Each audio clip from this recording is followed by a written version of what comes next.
Programming on WCS-TV is brought to you in part by a donation from Robert Oliver Bratcher of the Stanley & Bratcher Law Firm, located at 100 West Main Street in McMinnville, Tennessee.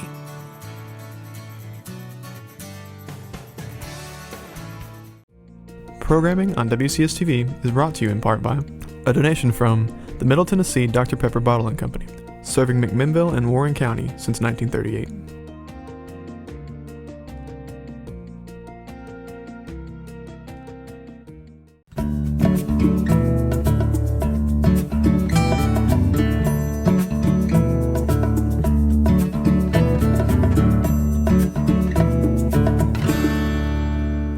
Hello and welcome to a new edition of Sit Down with the Director. My name's Robin Phillips and I'm here again today with our Director of Schools, Mr. Bobby Cox. Good morning, Bobby. Good morning. How are you?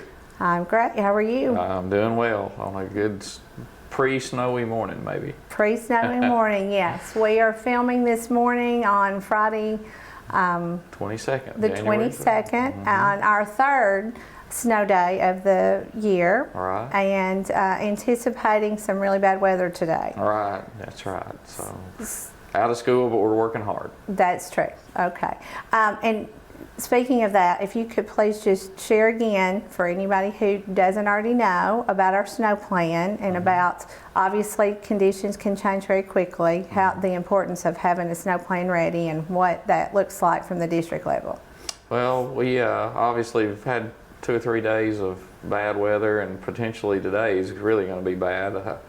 So we made a decision last night to call off, got some information late from emergency management and another forecast coming in. So when we make decisions about snow, we're really looking at several factors. We look at our transportation department and talk with our bus drivers who are out on their routes and they monitor roads.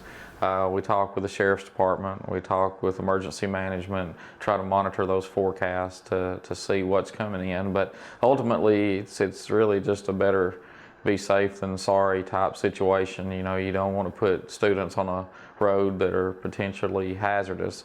But sometimes, our initial plan today was to go on time and to run bus driver discretion, meaning we'd run our main roads, and if a driver felt like they couldn't get down that road or pick up in front of the house, then they wouldn't drive that road. And we know sometimes that affects students that can't obviously get to the main road, and we'll work with those students. That's something that we're not going to expect a parent to do, to get their child out or drive in any kind of hazardous situation.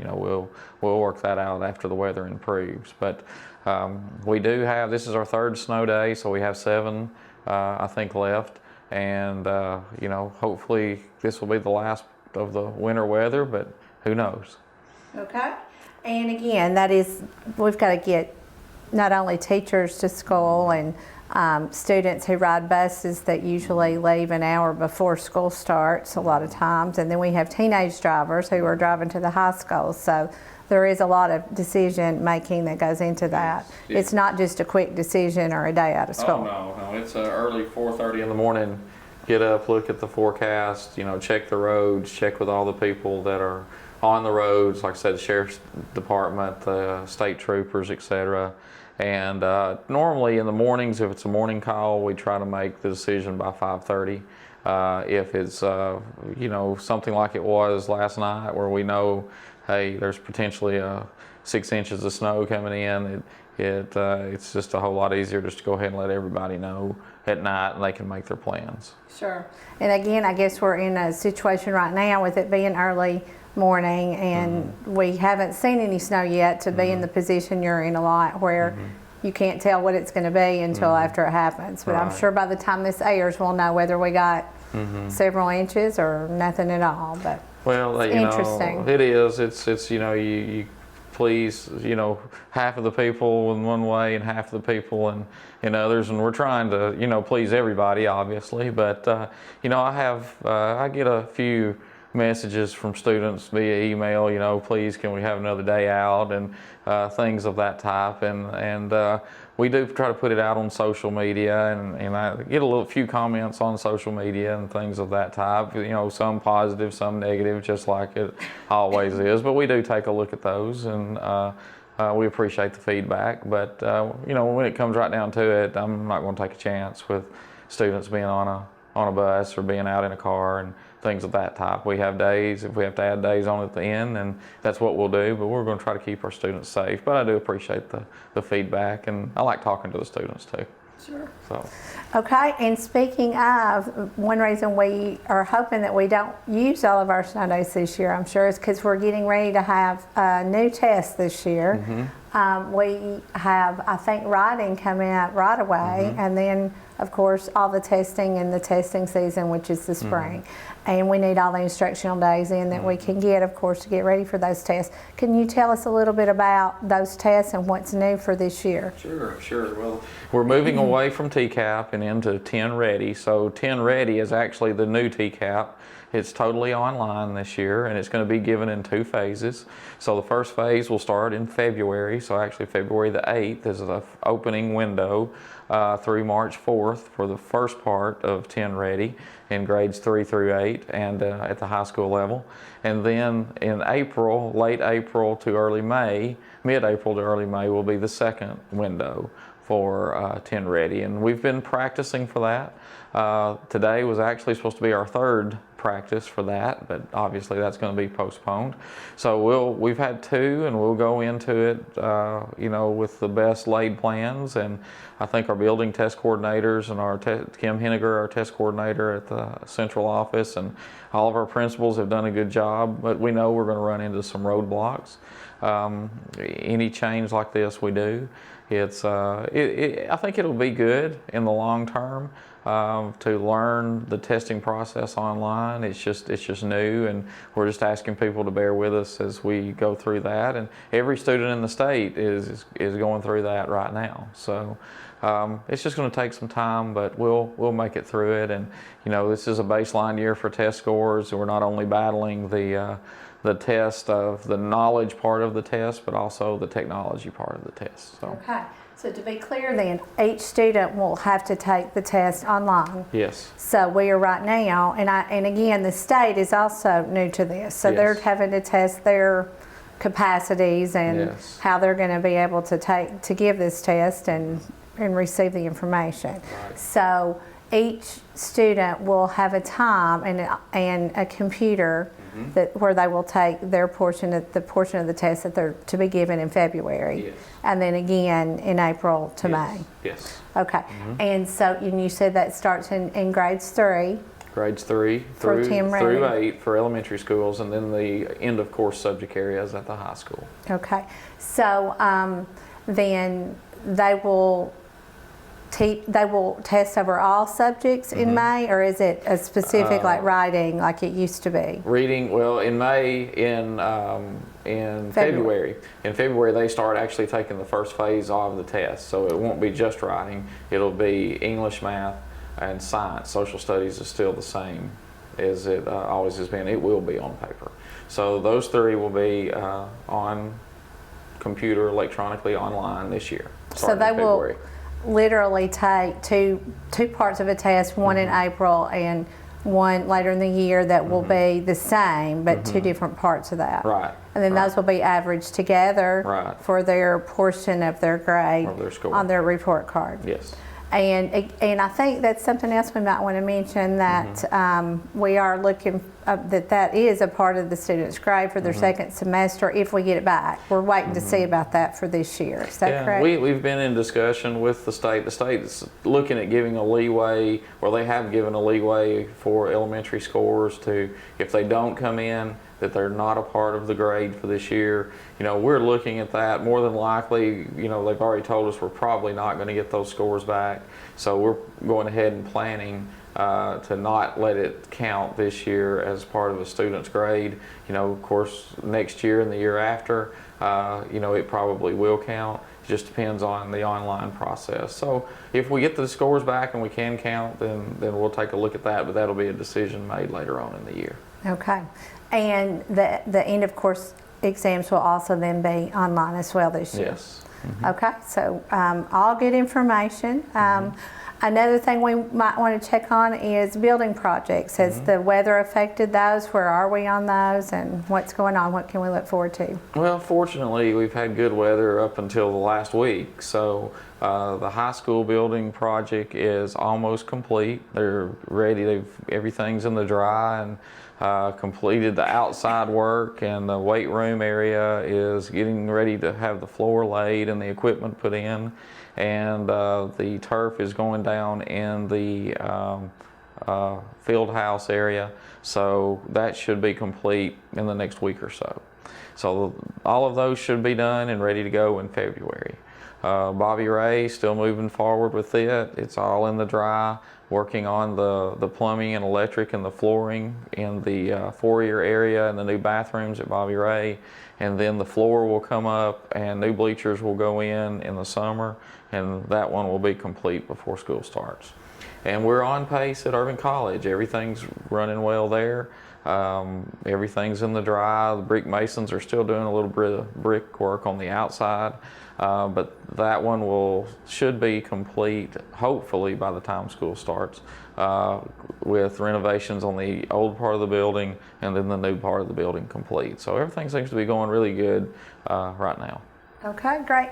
And so will students be able to use the teams and whatever student participation was going to be used for the building at the high school probably after February? Yeah, then? Should be in mid to late February though. They should be able to start using that space, and everything should be ready to go.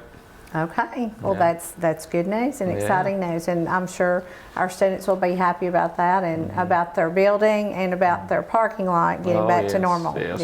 I think they've already started releasing some of those spaces, so that's good. Okay, great, wonderful.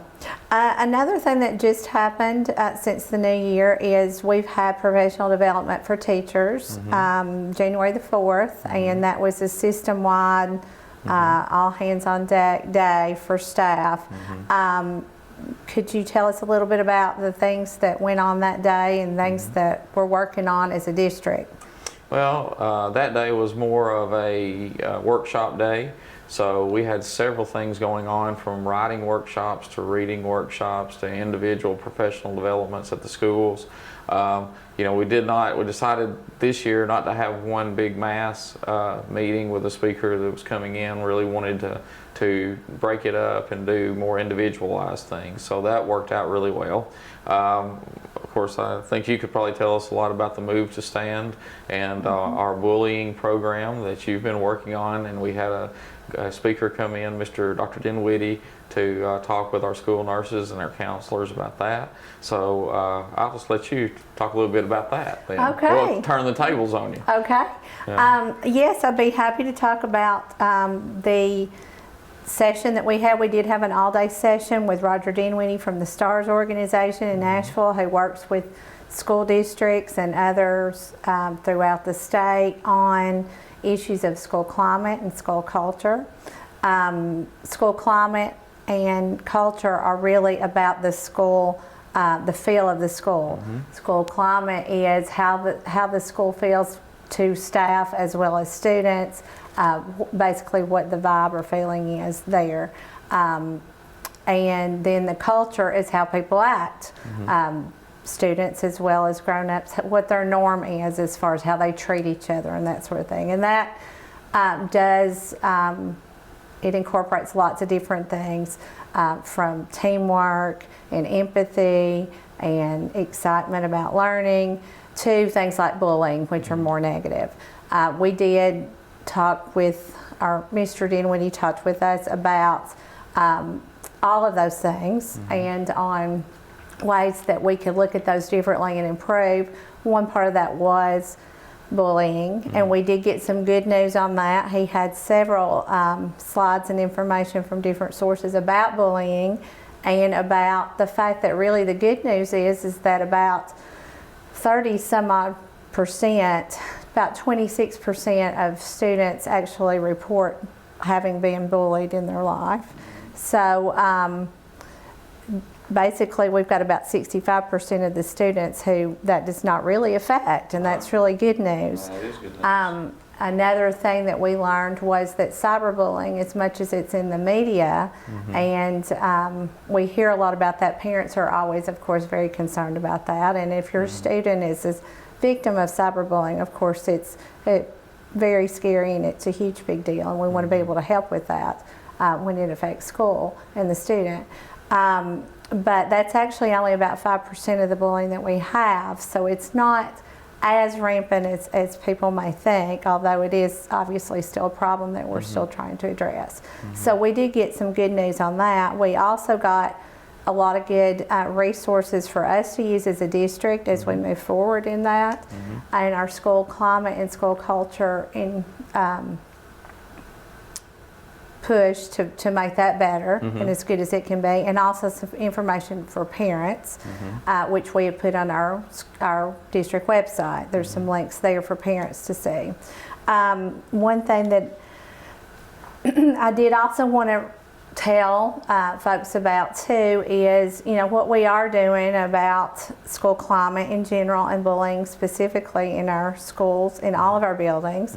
We have, of course, our district policy which prohibits that and gives out a pretty explicit procedure that needs to be used by our building administrators, central office staff, as well as students and teachers, how they need to report that, what they need to do, and what they can expect to get as far as it will be investigated, and we'll report back and try to make sure that that's fixed if there is a problem. Also, we do have those two policies on our website, one for cyberbullying and one for bullying. We also have trained our school investigators, our bullying investigators. We've had 2 full days of training, one last year, one this year, plus Mr. Dinwiddie has been with us for 2 full days as well. And that's an ongoing thing, but we think that our folks really know what they're doing and how to address this. And then also our Move to Stand, which is which we started last year at all the schools and continued and had another session this year for students. And that is a youth initiative. It's a summit where we've had a trainer who's also with STARS in Nashville, Eric Johnson, and his staff that came down and had a full day with students who applied to come to the youth the session and learn how they could be helpful in their school climate. Not only helping students who might be perceived as being bullied and help them through that, but also how to prevent it and just how to make the school climate as positive as possible. So we did have a great day that day. Lots of good information that we've shared out and are going to continue to share out with our staff, with our students, with our parents on our website. And again, things are looking really good for that. All of the Move to Stand groups, and there's one in every school, are busy trying to develop programming and ideas for their schools, fun things, mix-it-up days and assemblies and that sort of thing, and also just to be sort of an ongoing student present for those students who may feel like they're uncomfortable at school for one reason or another. So we do have that to report back. Great day, and we do appreciate actually Homeland Bank sponsored that for us, and they also gave some money for the counselors to get some more information on topics of interest for the school so that they could get even more materials for that EQ portion, that empathy portion that students get through guidance and other programs. Well, we really appreciate that. That's a good work, and I really appreciate your heading that work up. And you know, Betty Wood's been working with that as well, and all of our principals and all of our guidance counselors, and really taking that seriously and making sure that we are on top of any type of issue that might cause a student to feel unsafe or a school to feel unsafe or improve the climate of the school. So I'm really pleased with that. I really appreciate that. Well, we've had a lot of good work, got a lot of good teamwork from all of our district all the schools in the Right. district have been very instrumental in that. And this gives me an opportunity to do a shout out to parents. Please make sure that you get on and do your parent survey. It's online. You can do it from phone, tablet. We do have some paper copies at schools. We're really going to push that during the parent-teacher conference that's coming up actually next week. That's something else we need to remind you of. But we do need that information to see, you know, we're looking at information, survey information from students, staff, and parents to see what they think the building looks like, you know, from a culture perspective, how they perceive safety and involvement, and also, you know, class and the importance that's placed on education and academics as well. But it's sort of just a climate survey, and we do need as much participation as possible so that we can get a true picture of that, so we can use that as a baseline to see how we're doing now and how we want to direct things in the future. Right. So if everyone will please get on their school's website, it should be on the front page for parents, and then their student has already had a note sent home to say please let them take this test. You can opt out of it, but if you can let your student take that, it's going to be a very good tool for us to use as a district, and it's on the school level to see where we are on those issues. And then of course all of our staff's going to be taking that as well. We'll get that compiled and be able to use that information in our planning for the future. Wonderful. So I guess if you would close us out and let us tell everybody about the parent-teacher conferences next week, then we can go home and get ready for the snow. There you go. Barring any kind of weather issues, parent-teacher conference will be Monday the 25th, 26th, and 28th. So we will notify everyone of that information again through your child's school, but we really would like for you to come out, participate in the parent-teacher conference. We had one in the fall, and this is our one for the spring.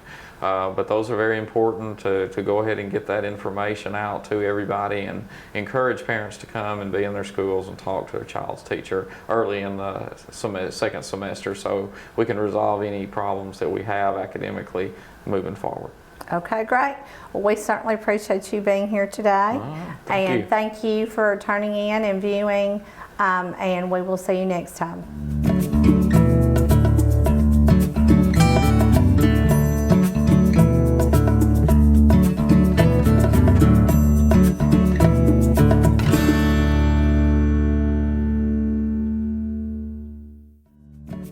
Programming on WCS-TV is made possible in part by a donation from Security Federal Savings Bank, serving its customers with 3 convenient Warren County locations.